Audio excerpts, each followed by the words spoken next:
السلام علیکم ورحمۃ اللہ وبرکاتہ۔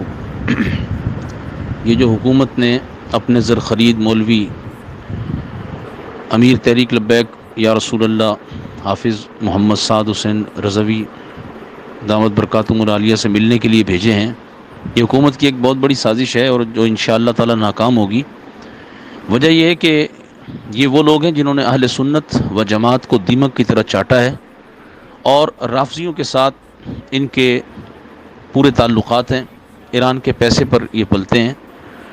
اور اسی طرح حامد رضا جس نے اپنے بھائی کی شادی میں 40 شیعوں کو بلایا ہوا تھا، اکثر ایران کے ساتھ اس کے تعلقات ظاہر ہوتے رہتے ہیں۔ صاحبزادہ ابو الخیر زبیر جس نے اپنے مدرسے کے اندر شیعوں کو بلایا دستار فضیلت میں، اور اس کے علاوہ بھی غازی رہائی تحریک میں بھی نشتر پارک کے اندر جس طرح کا اسٹیٹمنٹ اس نے دیا تھا، امیر المجاہدین نے خود اس کا رد کیا۔ اور اس کے ساتھ برچونڈی کا جو پیر ہے، پیر عبد الخالق، یہ لوگ بھی ہمیشہ اہل سنت و جماعت کے ساتھ دو نمبریاں کرنے میں مشہور و معروف رہے ہیں، اور آج کل بھی پیش ہیں۔ یہ سارا وہ ٹولہ ہے جو اس وقت مکمل طور پر حکومت کی عکاسی کرتا ہے، اور یہ ابن الوقت لوگ ہیں۔ یہ جیسی حکومت ہو، جہاں سے پیسہ ملے، جہاں سے ان کو سہولتیں ملیں، جہاں سے ان کے نفس کی خواہشات پوری ہوں، جہاں سے ان کو مراعات ملیں، یہ اسی طرف ہو جاتے ہیں، اور ہر حکومت ان کو پالتی ہے۔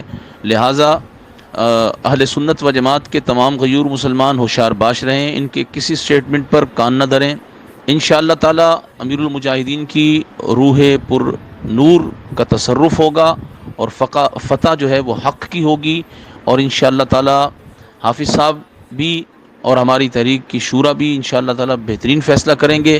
اللہ کے فضل و کرم سے سفیر وطن عزیز پاکستان سے ضرور دفع ہوگا، اس لیے کہ یہاں شہیدوں کا خون ہے، یہاں اللہ کے محبوب بندے مدفون ہیں، امیر المجاہدین مدفون ہیں، اور داتا گنج بخش علی حجویری سے لے کر عبداللہ شاہ غازی تک یہاں اللہ تبارک تعالیٰ کے جلیل القدر بندے موجود ہیں۔ انشاءاللہ تعالی اس مٹی سے رسول اللہ کی وفا کی خوشبو آتی رہے گی۔